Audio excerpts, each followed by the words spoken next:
A paz do Senhor, irmãos. Boa noite. Tá tudo bem com vocês aí? Tudo certo? Amém. Rapidamente, eu gostaria de lembrar 4 coisinhas a respeito da ministração que nós tivemos domingo, tá? Só para a gente recordar. Pode pôr, por gentileza? Um antes. Isso, aí. Os 4 tipos de solos do coração, mais um. Você me perdoa, eu acho que eu falei alguma coisa de errado. Aí, tipo de solo. A semente que caiu à beira do caminho. Só lembrando que se você quiser assistir, você não teve a oportunidade, está nas redes sociais. É uma ministração que a gente deve guardar isso para sempre em nossos corações. Porque essa ministração, se a gente não prestar atenção, a gente perde bênção em nossas vidas, tá? Então vamos lá. A semente que caiu à beira do caminho. Espero que não tenha ninguém aqui permitindo que Satanás venha roubar a tua bênção, tá? Então fique ligadinho, não se distraia por nada. O segundo tipo de solo, a semente que caiu em solo rochoso. Não permita, tá, que as dificuldades, as tribulações venham roubar aquilo que já está em você, tá bom? Então, o terceiro tipo de solo, a semente que caiu entre os espinhos. Aí, depende de onde está o teu coração, também vai estar a tua riqueza. Se você estiver olhando para os teus bens materiais, se você estiver olhando para a sua vida financeira, somente para os teus, que você há de comer, há de beber amanhã, você também vai permitir que os espinhos te sufoquem e você vai perder aquilo que já está dentro de você. E por último, a semente que caiu em boa terra. Eu queria saber quantas boas terras tem aqui nessa noite. Amém. Então com certeza você não vai perder aquilo que Deus tem para você. Amém? Um culto chamado Vitória, hoje, tá? Hoje a gente tem o nome Reunião da Vitória. Quantos aqui saiu da sua casa com a expectativa de ser abençoado? Como que você saiu da sua casa hoje? Qual é a sua expectativa de receber aqui aquilo que Deus tem para você?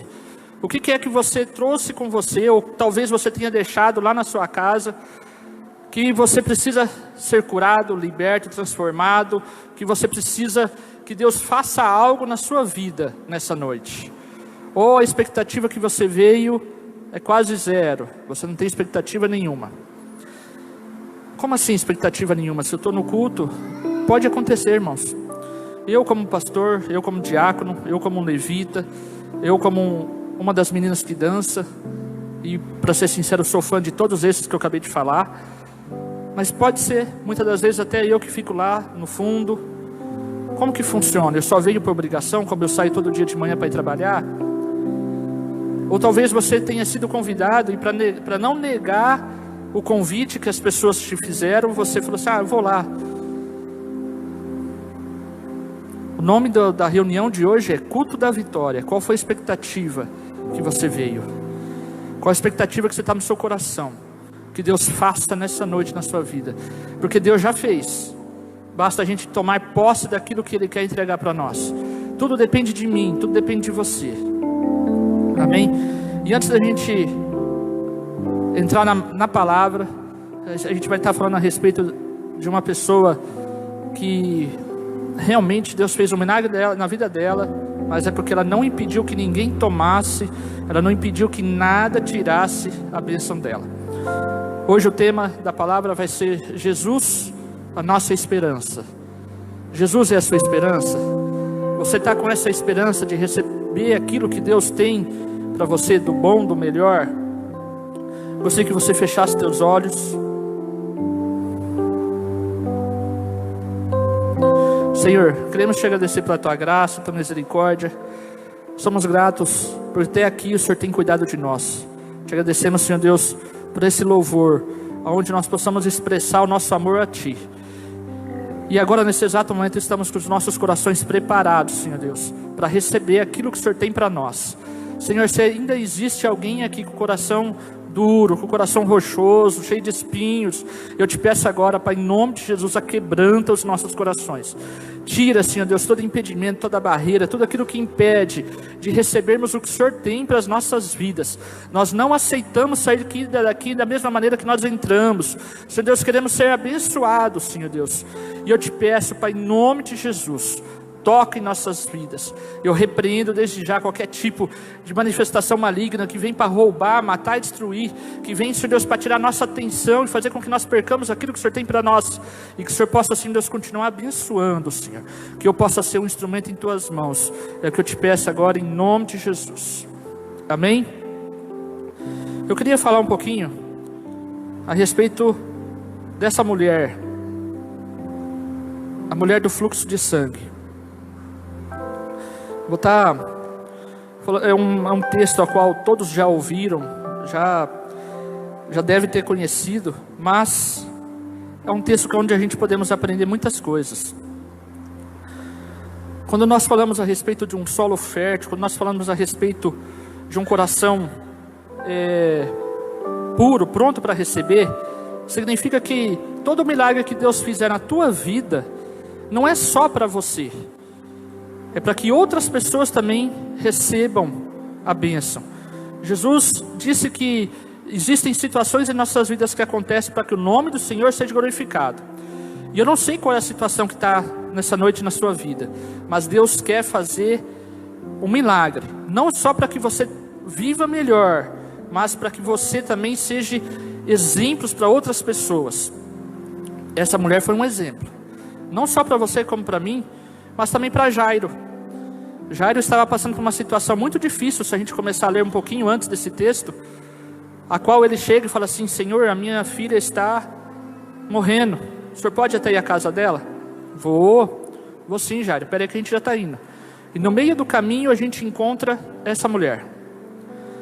Após ela ser curada, Jairo vê a cura dela, pessoas chegam para Jairo e falam assim: Jairo, tua filha morreu, não incomode mais o mestre. Naquele exato momento, Jairo tinha duas escolhas. Ele olhava para aquela mulher do fluxo de sangue, que por sinal fazia 12 anos que estava com aquela situação e foi curada. Ou ele olhava para a filha dele morta, que tinha 12 anos e desistia. Então, você é um instrumento na mão de Deus. Você e eu somos instrumentos na mão de Deus. Somos exemplos. A situação que você está passando hoje, por mais que você tenha provocado a situação, Deus ainda transforma a maldição em bênção. Deus ainda quer transformar a tua situação para que outras pessoas sejam curadas, libertas, restauradas e salvas. Amém? Então seja um coração fértil nessa noite. Vamos estar acompanhando? Eu vou pedir para que você acompanhe comigo, porque a versão é um pouco diferente. Então, se puder acompanhar no telão. Estava por ali certa mulher que havia 12 anos vinha padecendo de hemorragia. Ela já tinha sofrido demasiado sobre os cuidados de vários médicos e gastara tudo o que possuía. Porém, em vez de melhorar, ia de mal a pior. Tendo ouvido falar a respeito de Jesus, passou pelo aglomerado de pessoas e conseguiu tocar em seu manto, pois dizia consigo mesma: se eu puder ao menos tocar nas suas vestes, ficarei curada. E naquele instante se lhe estancou a hemorragia, e a mulher sentiu em seu corpo que estava liberta do seu sofrimento. No mesmo momento, ao sentir que do seu interior fora liberado o poder, Jesus, virando-se em meio à multidão, inquiriu: quem tocou em meu manto? Ao que os discípulos alegaram-lhe: vês a multidão que te comprime de todos os lados e perguntas: quem me tocou? No entanto, Jesus continuou olhando ao seu redor, esperando ver quem havia feito aquilo. Então, a mulher, assustada e trêmula, sabendo o que lhe tinha sucedido, aproximou-se, prostrando-se aos seus pés, declarou-lhe toda a verdade. E Jesus afirmou-lhe: minha filha, a tua fé te salvou. Vai-te em paz e estejas liberto do teu sofrimento. Amém? Isso daqui é para nós, tá? Nós vamos sair daqui nessa noite libertos do nosso sofrimento, em nome de Jesus. Eu queria falar a respeito, compartilhar com vocês 3 princípios sobre esse texto aqui. E o primeiro princípio é as situações em nossas vidas que só Jesus pode resolver. Gostaria de reler novamente com você o texto, o 25 e o 26, que fala assim: e estava por ali certa mulher que havia 12 anos, havia padecendo de hemorragia. Ela tinha sofrido demasiado sob os cuidados de vários médicos e gastava tudo o que possuía. Porém, em vez de melhorar, ia de mal a pior. Irmãos, diferente de uma cegueira. Deixa eu só voltar aqui um instante, peraí, vamos lá. Essa mulher tinha gastado todo o dinheiro que ela tinha com médicos. Tudo que ela tinha.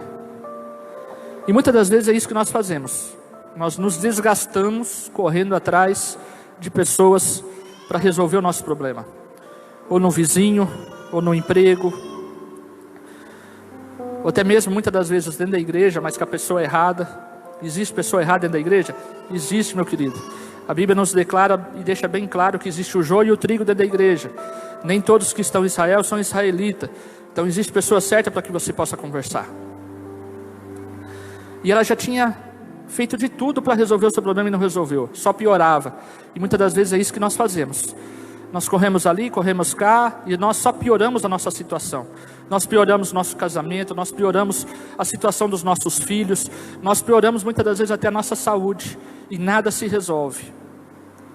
Só que a hora que ela ouve falar de Jesus, ela toma uma posição. É diferente.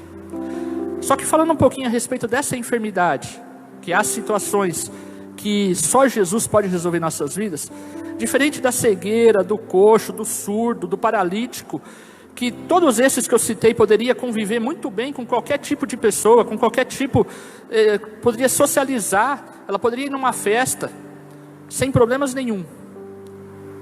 Essa mulher é diferente.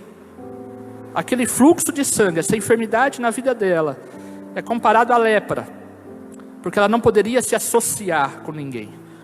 Porque pela lei, se você quiser acompanhar na sua casa, depois você lê lá em Levítico 15, tudo que ela tocasse e a todos que ela relasse, ela tornava isso impuro. A cama dela era considerada impura. Se ela relasse em alguém, até o entardecer, essa pessoa era considerada impuro. Todos os itens a qual ela tocasse era considerada impuro. Nem no templo ela podia entrar.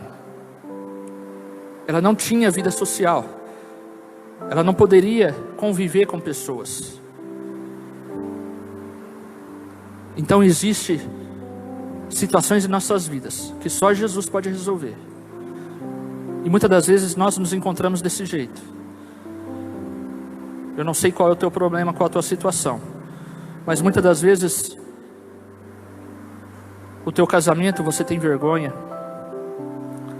Os teus filhos talvez você tenha vergonha da situação a qual eles se encontram. Talvez você tenha uma enfermidade que você tenha vergonha. Só que você está aqui, Jesus também. Ele está aqui com a vitória nas mãos dele para entregar nas tuas. Saímos daqui vitoriosos nessa noite. Então, irmãos, confie somente em Jesus. E é claro, naquela pessoa que Deus colocar ao seu lado para cuidar de você. Porque isso Deus também faz, tá? Deus coloca anjos ao nosso lado para cuidar de nós. Eu gostaria também de falar de um segundo princípio, a determinação. O texto fala assim: pois dizia consigo mesma, se eu puder ao menos tocar as suas vestes, ficarei curada.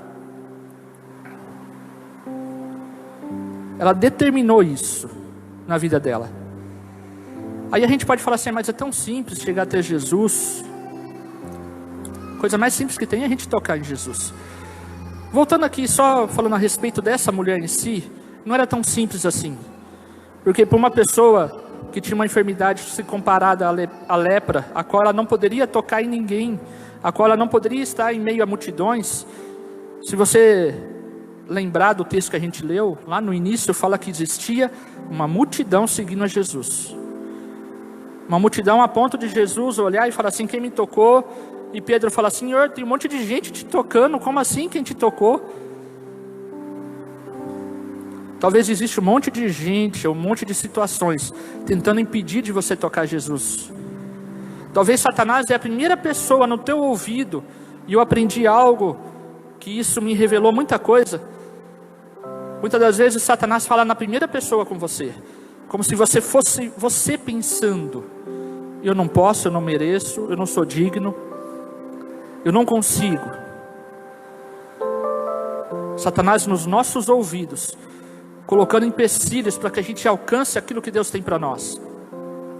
Ela poderia muito bem olhar para aquela multidão e falar assim, se eu tocar em alguém é perigoso eu ser linchada, ser apedrejada aqui. Eu nem poderia estar aqui. Talvez existem pessoas que te julguem pela sua situação e falam, você está indo na igreja fazer o quê? E Deus quer te trazer vitória nessa noite. Não permita, seja determinado, seja confiante, não nas tuas próprias forças. Daqui a pouco a gente vai falar um pouquinho a respeito dessa força. Vai na tua força. Mas não permita que nada e ninguém impeça de você receber aquilo que Deus tem na tua vida. Então, só para a gente relembrar aqui, o primeiro tópico é as situações em nossas vidas que só Jesus pode resolver. O segundo é determinação. Seja determinado para você receber aquilo que Deus te deu. Eu vou continuar no segundo tópico. Eu falei que era daqui a pouco, mas daqui a pouco é agora já. Vai nessa tua força. Quando Gideão escuta, depois se você quiser ler lá a história de Gideão, Juízes 6. Quando o Gideão escuta isso da boca de um anjo representando o próprio Deus, o anjo fala para ele assim, Gideão, vai nessa tua força. Mas se você voltar lá no texto, Gideão estava escondido malhando trigo. Gideão vai reclamar da sua família e da sua posição. Gideão, ele vai temer os homens da cidade. Gideão vai testar se é realmente Deus falando. Aí eu te pergunto, que força era essa que todos os empecilhos possíveis ele colocava? O problema é que a nossa força não está no nosso braço. A nossa força está em Deus. Está em Jesus. Essa é a nossa força. Quando Gideão falou assim, quando ele recebe essa palavra, vai nessa tua força, era Deus estando com ele. Não te mandei eu sou contigo. Essa é a diferença em nossas vidas. Não importa qual seja o tamanho do teu problema, qual o tamanho do teu inimigo, qual o tamanho da tua dificuldade, não importa. Deus é contigo. Vai para cima, Ele vai te dar vitória, Ele vai te dar a cura, Ele vai restaurar o teu casamento, Ele vai restaurar teu filho, tirar ele das drogas, tirar o teu marido, da onde ele estiver, tua esposa, restaurá-la. Mas Ele vai fazer, porque Ele é com você. Então, não desanime, pelo contrário, seja determinado, vai para cima. Gideão foi um dos grandes juízes. O terceiro princípio é a santidade de Jesus. O versículo 27 fala assim: passou pelo aglomerado de pessoas e conseguiu tocar em seu manto. E naquele instante se lhe estancou a hemorragia, e a mulher sentiu que o seu corpo que estava liberta do seu sofrimento. No mesmo momento, ao sentir que do seu interior fora liberado poder, Jesus, virando-se em meia multidão, inquiriu: quem tocou em meu manto? Irmãos, nesse exato momento, é algo bem interessante. Porque no primeiro tópico lá, a gente aprendeu de que ela não poderia tocar em ninguém. Ela não poderia relar em ninguém ou em alguma coisa que tornava impuro. E uma das coisas que eu citei também e vou repetir, é que existem pessoas, e muitas das vezes o próprio diabo em nossos ouvidos, dizendo-nos que não somos dignos de estar aqui nesse lugar. Que nós não somos dignos de receber cura, de receber milagres. Não somos dignos de receber aquilo que Deus tem para nós. Só que ela não estava tocando em algum objeto qualquer, ela não estava tocando em qualquer pessoa, ela estava tocando em Jesus. Se você pegar algo impuro, se você pegar um copo de água sujo e derramar dentro de um vaso, de um jarro de água limpo, o que vai acontecer com essa água limpa? Ela vai ficar impura. Se você pegar qualquer coisa sujo e colocar numa coisa limpa, aquilo que estava limpo se torna sujo. Mas com Jesus não. Com Jesus é diferente. Você pode estar sujo o que for, se você tocar em Jesus você vai ficar limpo. Você pode estar com a dificuldade que for, Jesus, Ele transforma. Ele não é transformado, mas Ele transforma. E é isso que Ele quer fazer conosco. Ele quer transformar as nossas vidas. Ele quer renovar, quer salvar. Então nada do que você possa imaginar que seja difícil para você, para Deus não é impossível. Nada. Para você pode até ser, mas para Deus não. E agora há pouco você louvou o Senhor, dizendo que nada é impossível. E nada é impossível para Deus. Amém? Eu gostaria que você, com fé agora, se colocasse de pé, com muita fé.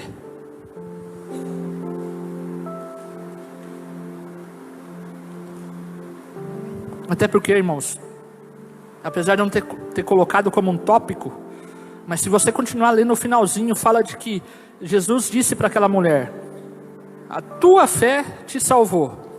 Não foi o manto de Jesus que salvou, não foi nada místico, não foi nada que o homem pode inventar, mas é a fé em Jesus. E essa fé é Jesus quem coloca em nós, e Ele quer nos fortalecer, Ele quer nos curar. Eu gostaria que você nesse exato momento fechasse teus olhos.